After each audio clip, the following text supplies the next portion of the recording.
Saudações cordiais, amados amigos. Quero desejar uma bênção especial da parte de Deus sobre as vossas vidas e a dos vossos familiares e amigos.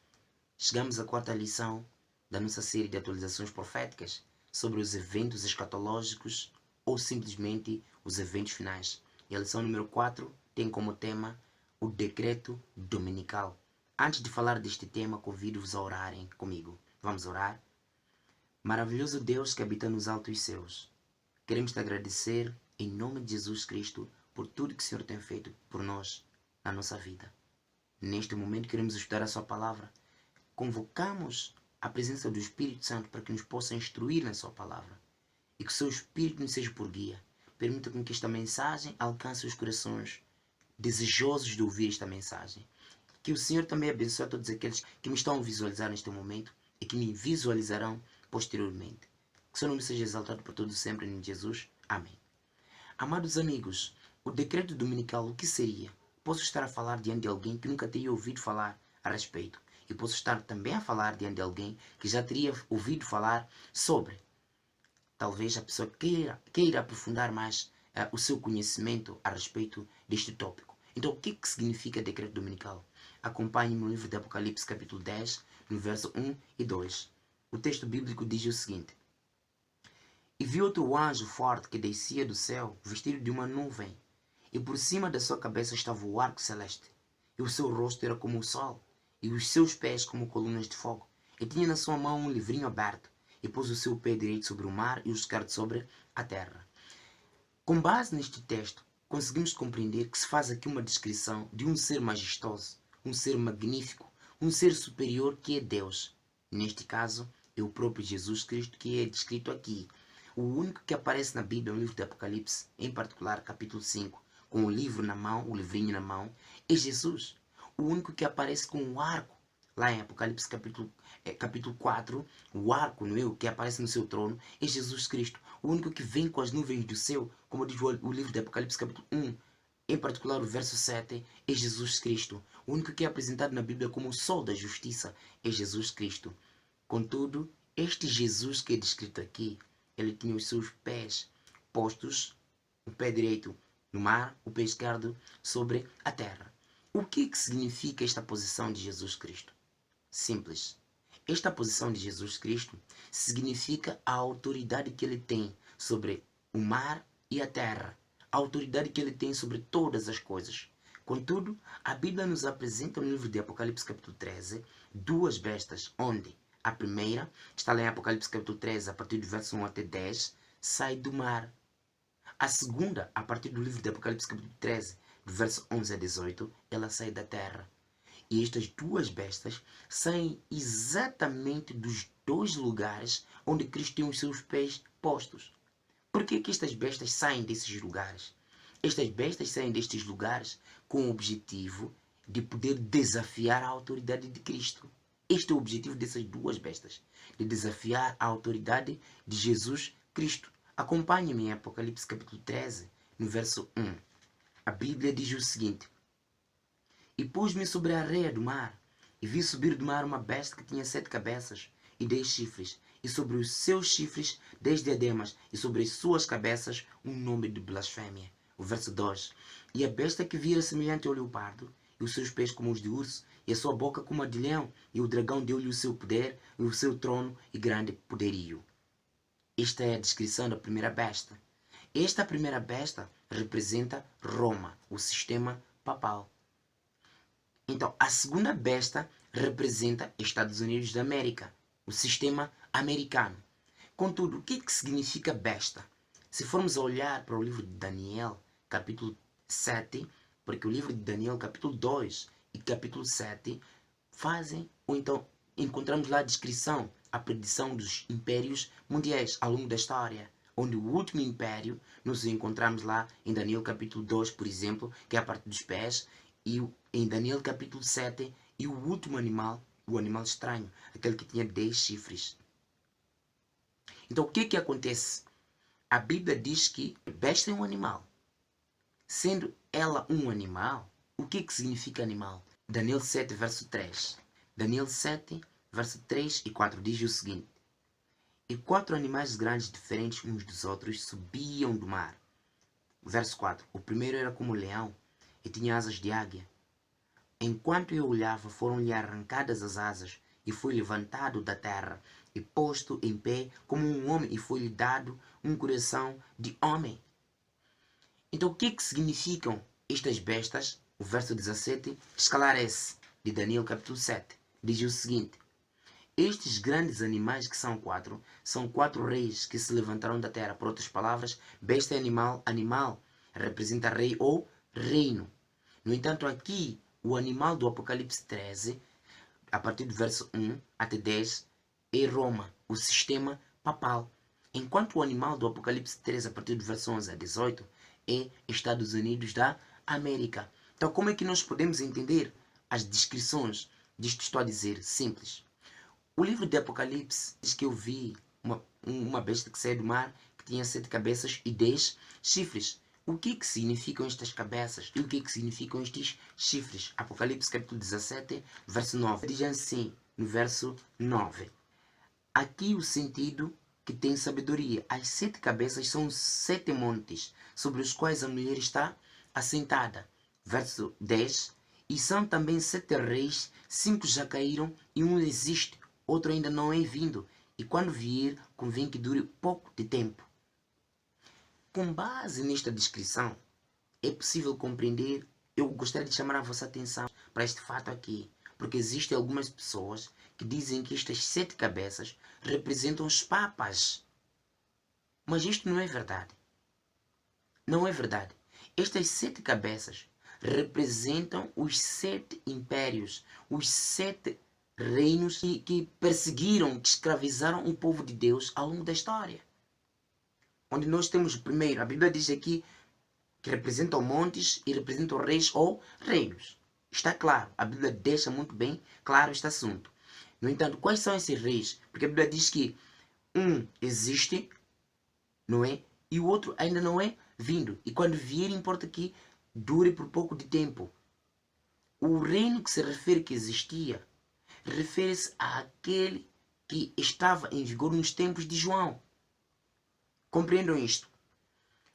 Estes 7 reinos que se refere aqui na Bíblia são aqueles 7 reinos que escravizaram, que perseguiram o povo de Deus e escravizaram o povo de Deus. Onde temos como primeiro reino o Egito, que escravizou o povo de Deus por 400 anos.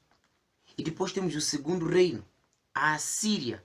A Assíria é aquela que perseguiu o povo de Deus e destruiu aquelas 10 tribos do norte de Israel no ano 722 a.C.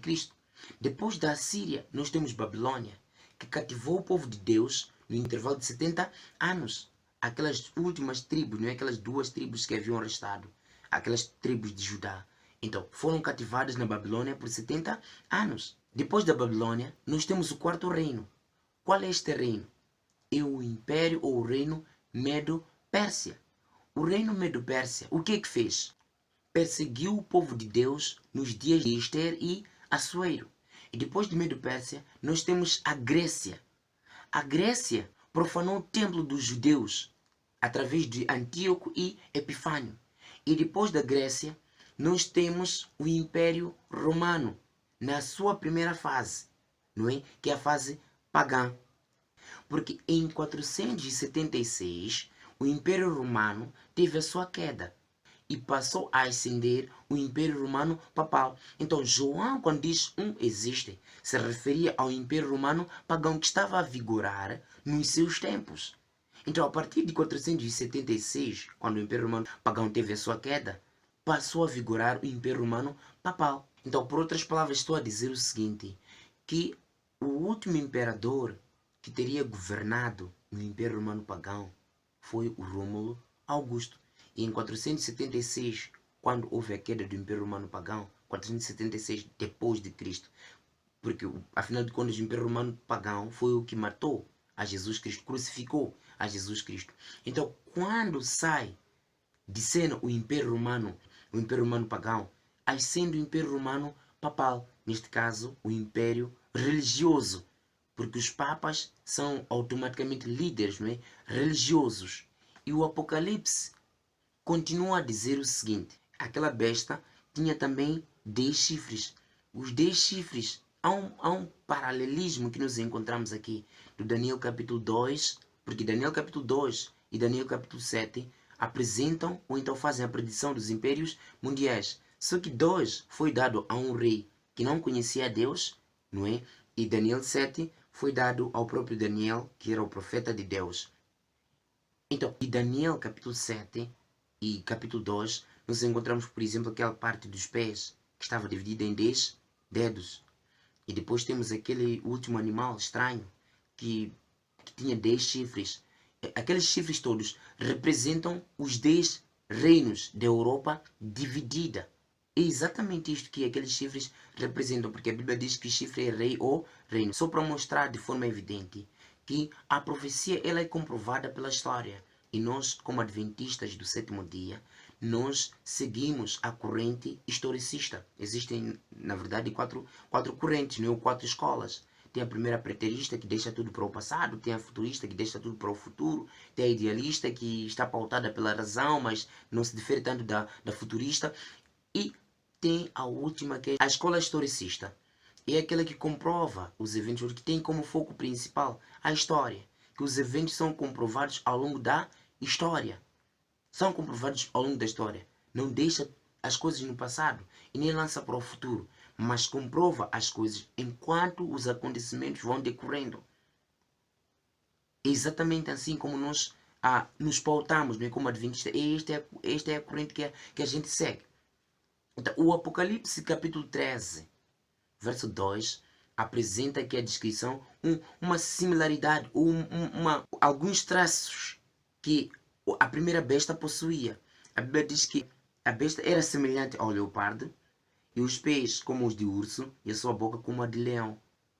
Só que aqui não é apresentado o último animal estranho. Alguém pode fazer uma pergunta. Por quê? Simples. Porque aquele último animal estranho que Daniel apresenta lá, no capítulo 7, refere-se a exatamente esta primeira besta que estamos a fazer a sua descrição em Apocalipse capítulo 13. Só que esta besta possuía as características de todos os outros reinos passados. Por quê? Nós encontramos lá primeiro o leão, depois temos o urso, depois temos o leopardo. O que Roma copiou da Babilônia? Roma copiou da Babilônia o orgulho e a altivez. O que Roma copiou, por exemplo, dos Medo-Pérsias? Roma copiou da Medo-Pérsia o mitraísmo, o culto ao sol, o culto aos domingos. E o que Roma copiou da Grécia? Roma copiou da Grécia o culto aos santos, o culto aos ídolos. Tanto é que em seus templos, se formos a contemplar, existem muitos ídolos, existem muitas estátuas que lá são colocadas. Roma copiou da Grécia a adoração às imagens, culto aos santos. Então, essas são as similaridades que nós encontramos. Por isso, o Apocalipse 13, verso 2, menciona essas similaridades. E o Apocalipse, capítulo 13, o verso 5 diz o seguinte: E foi-lhe dada uma boca para proferir grandes coisas e blasfêmias. Deu-se-lhe poder para agir por 42 meses. O que significam estes 42 meses? De acordo com o livro de Apocalipse, nos é apresentado no Apocalipse 12, verso 6, este mesmo intervalo. E Daniel menciona este tempo como sendo tempos e metade de um tempo, que corresponde a 3 anos e meio. E 3 anos e meio corresponde a 42 meses. E estes 42 meses, de acordo com o calendário judaico, não o gregoriano que nós temos utilizado, o calendário judaico e bíblico, cada mês possui 30 dias. É só fazer 30 dias vezes 42 meses. Ao de perceber que há de aparecer ali o número 1260. E deduzido este tempo com base no livro de Ezequiel, capítulo 4, verso 6, tanto como Levíticos, né, menciona este fator, um dia está para um ano. Então estamos a dizer, por outras palavras, que esses 1260 dias correspondem a anos. Por outras palavras, foram 12 séculos e 6 décadas de perseguição que o povo de Deus sofreu ao longo da história. Desde 538 até 1798. O povo foi perseguido por causa da verdade. Então, os 42 meses correspondem a este intervalo de 1260 anos. E este intervalo de 1260 anos está dentro daquela maior profecia de tempo. Depois desta maior profecia de tempo, não existe outra profecia de tempo. Eu tenho ouvido algumas pessoas que dizem que o povo de Deus será perseguido durante 3 anos e meio, que são 42 meses. Amigos, não temos base bíblica para afirmar isto. Porque depois daquela maior profecia de tempo, já não existe mais outra profecia de tempo. Então, eu estava a dizer aqui que este intervalo corresponde àquele intervalo, àquele período que o povo de Deus foi perseguido durante 1260 anos. Desde 538, com o decreto de Justiniano, que dava contas da expulsão daquela última tribo ariana, não é? Os ostrogodos.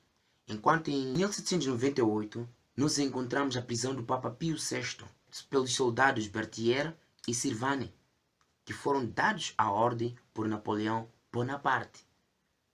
Então, nós temos o fim deste intervalo de 42 meses. O Apocalipse capítulo 13, o verso 3, diz assim: E vi uma das suas cabeças como ferida de morte, e a chaga mortal foi curada, e toda a terra se maravilhou após a besta. O que é que significa esta questão da chaga mortal? A chaga mortal corresponde a esta prisão do Papa Pio VI. Porque com a prisão do Papa Pio VI, o Império Romano ficou sem Papa. Esta é que se considera a chaga mortal. Contudo, a Bíblia diz que esta chaga mortal foi curada. E sendo ela curada, o que vai acontecer? As pessoas vão atrás para poder adorar esta besta. O que significa a cura da chaga mortal? Significa a volta para o reinado. Ela culmina com a união da primeira besta e da segunda besta. Neste caso, Roma e os Estados Unidos da América. E o Apocalipse capítulo 13, verso 11, como eu teria mencionado anteriormente, representa a segunda besta que sai da terra. Esta besta tinha 2 chifres. E estes 2 chifres correspondem às 2 grandes leis. Então, os 2 grandes pilares que os Estados Unidos da América desde sempre vinham carregando. Primeiro, são leis civis e em segundo lugar, lei ou a liberdade religiosa. Liberdade civil e liberdade religiosa. Os Estados Unidos da América sempre, desde muito, foram considerados como a nação da liberdade religiosa, porque preservava este lado, preservava esta liberdade religiosa. Contudo, sabemos pela Bíblia perfeitamente que brevemente as liberdades religiosas, ou a liberdade religiosa e estas liberdades civis serão solapadas e no mundo será imposta uma ditadura, onde todos serão obrigados a seguir aquilo que os tais líderes precisam. Então, a América sempre foi considerado como o berço da liberdade religiosa. E quando é que começou esta liberdade religiosa? Com base no livro de Apocalipse capítulo 12, conseguimos compreender perfeitamente que quando os cristãos foram perseguidos da Europa, aquela mulher vestida de sol, não é? Que representa a igreja de Deus, quando foi perseguido da Europa, a Bíblia diz que esta mulher parou no deserto. O inimigo, quando viu que a mulher estava no deserto, mandou a sua corrente de água, que são os perseguidores, para poder perseguir a mulher. Se quando chega lá, o que acontece? Estabelece-se esta questão da liberdade religiosa. Estabeleceu-se esta liberdade religiosa. A Bíblia diz que quando os cristãos foram perseguidos, a história comprova isto, que quando os cristãos foram perseguidos da Europa, eles primeiro apanharam um barco, não é? Um navio chamado Speedwell. Este foi o primeiro que eles utilizaram para poder navegar, fugir das perseguições da Europa. Só que este Speedwell teve algum problema e acabaram trocando e entraram num outro barco chamado Mayflower. Eles apanharam este barco Mayflower, acabaram atracando e chegaram, não é, nas praias, ou então na terra americana, em 1620. Quando eles chegaram, não é, a história nos diz que no lugar onde eles chegaram, encontra-se até hoje uma pedra onde eles escreveram, não é, este ano da chegada deles nos Estados Unidos da América. Há uma data que se comemora nos Estados Unidos da América ligada a este evento, não é? Eles chamam a data dos pais peregrinos.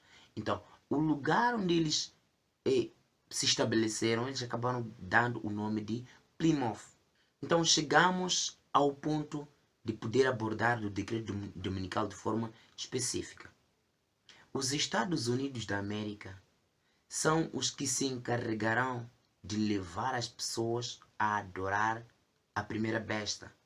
Os Estados Unidos da América levarão as pessoas a poder adorar o papado a partir do decreto dominical, porque a Bíblia diz no livro de Apocalipse capítulo 13, no verso 12: exerce todo o poder da primeira besta na sua presença e faz com que a terra e os que nela habitam adorem a primeira besta cuja chaga mortal fora curada.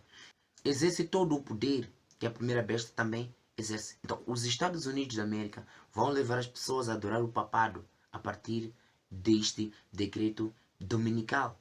E de acordo com a Bíblia, nós somos aconselhados. A Bíblia diz que o Senhor Deus estabeleceu o sábado como dia de descanso. Contudo, eles farão o contrário. Vede, o que nós temos visto hoje, não se esperava que isto viesse a acontecer. Antes não havia relações entre Roma e os Estados Unidos da América. Não havia ligação. Tanto é que em 1851 houve uma reunião, não é? Uma reunião diplomática nos Estados Unidos da América, onde levaram uma proposta de união dessas duas nações. Contudo, houve uma confusão, porque houve um grupo que conhecia as leis, que sabia que o Estado devia ser laico, não é? Deveria haver separação entre o Estado e a Igreja. Houve uma confusão e naquele ano não se estabeleceu esta relação, esta aliança entre essas duas nações. Mas não passou tanto tempo, não é? Em 1990, não é? Acabou-se firmando esta aliança a partir do Papa João Paulo II e Ronald Reagan. Em 1990, eles estabeleceram esta aliança, que até foi conhecida, ou então foi chamada, não é, pelas revistas da época, a revista Time, por exemplo, da Santa Aliança. Não durou tanto que os Estados Unidos da América, a partir deste laço que estabeleceram, acabaram enviando um embaixador. O primeiro embaixador a ser enviado em Roma foi William Wilson. Depois destes laços que eles estabeleceram, William Wilson foi enviado para os Estados Unidos da América para ser embaixador lá. E de lá para cá, nós temos ouvido várias pautas a serem desenvolvidas com o objetivo de impor o domingo como dia de guarda. O objetivo de Satanás é de ser adorado. A luta maior dele, ele quer ser adorado. E o que ele faz? Satanás, que é o dragão, não é? Ele dá autoridade à besta, a primeira besta. E a primeira besta é a segunda. Então a segunda besta faz com que todas as pessoas adorem a primeira besta. E automaticamente, adorando a primeira besta a partir do seu dia de guarda, as pessoas estão a adorar automaticamente a Satanás. Porque este dia quem estabeleceu foi o inimigo de Deus. E não foi Deus. Foi o inimigo de Deus numa primeira instância, a partir de Constantino Domingos. Então Satanás quer ser adorado. E a partir dos seus líderes, ele está a buscar de todas as formas ser adorado. Então, de lá para cá, desde que se estabeleceram estas alianças, de lá para cá nós temos visto pautas a serem desenvolvidas. Nós temos visto a se desenvolverem mais e mais encontros, a fortalecer cada vez mais a união dessas duas potências. A união dessas duas nações. Nações que estavam divergidas e já estão a voltar a se unir. E a cura da ferida mortal ou da chaga mortal completa-se com a união dessas duas nações. E atualmente isto já é um capítulo na história. Porque esta união já está firmada. Já está firmada. Em 2015, o Papa Francisco esteve no Capitólio, nos Estados Unidos da América, onde ele discursou diante do presidente americano, na altura, Barack Obama. E numa primeira instância, o seu discurso, a primeira coisa que ele fez foi ter pedido desculpas por todas as coisas que eles fizeram durante a Idade Medieval, durante 1260 anos, a Inquisição Católica. E a linguagem do Papa parecia de arrependimento. Contudo, havia um objetivo de coagir as pessoas a pensar que, na verdade, está a pedir o arrependimento com sinceridade, enquanto há um objetivo por trás disso. Há um objetivo por trás disso. Simpatizar-se com as pessoas para que, consequentemente ou finalmente, coagir as pessoas para seguir os seus ditames. Quais são? As ideias dominicais. E o Papa que nós temos atualmente, o Papa Francisco, tem sido o Papa que tem promovido reuniões enormes com líderes do mundo para poder promover a sua agenda de reunificar ou de unificar as religiões em prol de um dia de adoração, que é o domingo. João Paulo II escreveu uma encíclica intitulada Dies Domini. É uma encíclica que fala do domingo de forma completa. E o Papa Francisco, quando entrou em 2015, ele lançou uma encíclica papal também, intitulada Laudato Si, por outras palavras, louvado seja. E esta encíclica, ela aborda de uma forma tão profunda os assuntos ligados ao domingo. E quais são os assuntos que eles invocam numa primeira instância? Eles invocam problemas climáticos, problemas ambientais, com o objetivo de levar as pessoas a pensarem que todos os problemas do clima, todos os problemas ambientais que têm ocorrido na nossa natureza hoje são causados pelo homem. As inundações, os ciclones, por aí vai. Eles têm avançado essas agendas para fazer pensar aos homens que quem está a fazer tudo isso são os homens. E estes homens precisam de ter um dia para poder descansar. Mas, amados amigos, não sejam enganados. Todos os problemas ambientais que nós temos visto a ocorrer no mundo onde vivemos, quem tem feito aquilo é Satanás. Ele é que faz aquilo para criar situações para que a ideia que ele pretende promover através dessas duas bestas, através dessas duas nações, seja validada. Para que as pessoas, na verdade, busquem por um refúgio dominical. E ainda mais, amigos, agora, o domingo ainda não funciona como o dia, como a marca da besta. Então, é isto que nós temos visto a se desenvolver todos os dias. Então, aqueles problemas ambientais, todos os problemas climáticos, quem tem estado a criar aquilo é o próprio Satanás. Para que o homem pense que por falta do descanso, ele está a destruir a natureza. É verdade, nós precisamos de preservar a natureza. Eu, por exemplo, apoio a preservação da natureza. Não cortar as árvores de qualquer maneira, não despejar o lixo, não é? Nós temos que manter o nosso planeta limpo, mas considerar o planeta Terra como sendo Deus, este é um erro enorme. Olhar para tudo que já foi expelido para o universo, aliás, para o planeta Terra, para poder restaurar isto, leva milhões e milhões de anos. E a ideia que eles estão a apresentar é uma ideia vazia. Eles não podem fazer isso por causa de um dia. E eu faria uma pergunta. Por que eles querem obrigar as pessoas a guardarem o domingo e não obrigam para guardar o sábado? Estão a ver? Eles estão a pisar aquilo que nós chamamos de liberdade de consciência. Então, o decreto dominical, queridos amigos, ele será imposto e pautas já têm sido avançadas. A principal delas tem sido a pauta climática. Apresentar problemas sobre o clima. Apresentar problemas de guerras, não é? As guerras, fome, problemas econômicos. Esses problemas todos serão imputados no homem. E vão dizer que tudo isso está a acontecer porque o homem não está a descansar. Para resolver esses problemas todos, é necessário que as pessoas estejam unidas. É necessário que as pessoas possam descansar no domingo. Mas, amigos, a Bíblia não nos ensina isso. Hoje, como adventistas de sétimo dia, por falar do sábado como o dia que o Senhor Deus estabeleceu, sofremos críticas. Não que o sábado salve as pessoas, mas o sábado é o dia que o Senhor Deus estabeleceu para descansarmos. O sábado é sinal de autoridade divina e não humana. Mas o domingo é sinal de autoridade humana. Deus diz, existem muitos textos na Bíblia, quase 104 versos, que falam sobre o sábado. Mas não existe nenhum sequer que fala sobre a guarda do domingo. Senão aquele que está no livro de 1 de Coríntios, capítulo 16, verso 1, que fala sobre a preparação da oferta no primeiro dia da semana. E o domingo é o nome que foi colocado em homenagem à pessoa que colocou lá o domingo como dia de guarda. E o domingo é o dia estabelecido para adoração ao sol. Até em inglês soa bem, Sunday. Amados amigos, a mensagem que eu apresentei aqui, o objetivo não é afrontar as pessoas. O objetivo é abrir a mente das pessoas e compreender que brevemente serão instauradas leis dominicais que vão confinar, que vão criar situações para que as pessoas não possam comprar nem vender.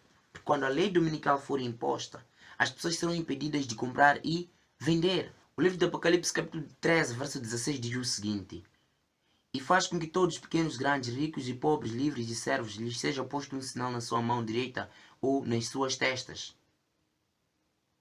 para que ninguém possa comprar ou vender, senão aquele que tiver o sinal, ou o nome da besta, ou o número do seu nome. Então todo aquele que não tiver o sinal da besta, porque a Bíblia diz que o sinal da besta é um sinal contrário ao sinal de Deus. O sinal de Deus qual é? Sinal, marca ou selo, depende. Qual é? O livro de Ezequiel capítulo 20, no verso 12 e 20, diz que é o sábado. E o sinal contrário ao sinal de Deus é o domingo. E Satanás tem criado muitas teorias só para distrair as pessoas, para despistar as pessoas daquilo que verdadeiramente é a marca da besta. Atualmente, será um erro para qualquer pessoa que vier e disser assim, que o domingo é a marca da besta hoje. Não. O domingo passará a funcionar como a marca da besta quando for imposto por lei a nível do mundo. Isso não está longe para acontecer. Os testes a respeito disto já têm sido feitos há vários anos. Provavelmente o coronavírus também tenha sido um teste que eles utilizaram para ver como é que as pessoas reagiriam a esta imposição que eles pretendem fazer. Amados irmãos, o sábado é bíblico, o domingo não é bíblico. A Bíblia no livro de Mateus capítulo 7, lá para os versos 13, Jesus nos chama a atenção a passarmos pelo caminho estreito, porque é o caminho da vida eterna, e deixarmos o caminho largo, porque não nos conduz à salvação. E cabe a você escolher que caminho seguir, o caminho estreito de Jesus ou o caminho largo. Entre o sábado e o domingo, qual desses dois dias vai-se mais à igreja? O domingo, claro. O domingo vai-se mais à igreja. E dentre as pessoas que vão à igreja aos domingos, muitas delas são sinceras e inocentes. A igreja de Deus é maior do que nós podemos estar a olhar e a conhecer hoje. E a Bíblia diz que estas pessoas que lá se encontram ouvirão a voz do seu mestre, do seu pastor, e virão no seu aprisco. Muitas pessoas são sinceras. Eu posso estar a falar diante de alguém que se calhar não sabia disto que eu estou a apresentar aqui. E esta mensagem, acreditem, pode parecer afronta para algumas pessoas, mas não é afronta. Cabe a você escolher se quer guardar o sábado ou o domingo. O sábado é bíblico, o domingo não é bíblico. A mensagem que estou a apresentar não é para você deixar a sua religião. Mas se você achar que estava a seguir o erro e quer passar a obedecer o que a palavra de Deus te ensina, obedeça. Será bem-aventurado. Mas se quiser continuar no erro, continua. Quando o domingo for colocado como o dia de guarda a nível do mundo, brevemente os Estados Unidos da América vão anunciar isto mundialmente, que todos devem descansar no domingo. E há pastores renomados no mundo cristão que já têm pedido essas leis. E quando forem colocadas estas leis de forma obrigatória a nível do mundo, aí é que o domingo passará a funcionar como a marca da besta. E caberá a você se você vai ter a marca de Deus ou a marca da besta. A marca da besta é o domingo, mas agora ele não funciona como a marca da besta. Mas dentro em breve funcionará como a marca da besta. Cabe a você escolher de que lado estar. Não entendo esta mensagem como afronta, queridos amigos, volto a repetir. Não é afronta, é apenas um apelo.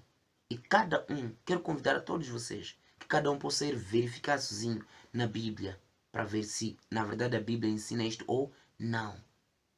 E depois, este será o primeiro decreto a ser imposto. Seremos perseguidos e mortos por causa da nossa fé em Jesus. O decreto dominical será o primeiro a ser imposto. Mas depois deste decreto, será colocado outro decreto de morte para matar a todos aqueles que não estão a obedecer às orientações papais. E aqueles que não obedecem às orientações papais serão fustigados, serão mortos. De que lado você prefere estar? Morrer pela verdade? Ou morrer pelo erro? Se morre pelo erro, você está perdido para sempre. Se morre pela verdade, você está salvo. Queridos, Desejo que Deus possa abençoar cada um de vocês. Se alguém tiver dúvidas, escreva lá nos comentários. Se alguém tiver gostado do vídeo, clique no seu like. Se alguém não tiver gostado do vídeo, pode clicar no dislike. E para aquele que é novo, convido-te a se inscrever no meu canal. Que Deus possa abençoar cada um de vocês. Em nome de Jesus. Amém. Vamos orar.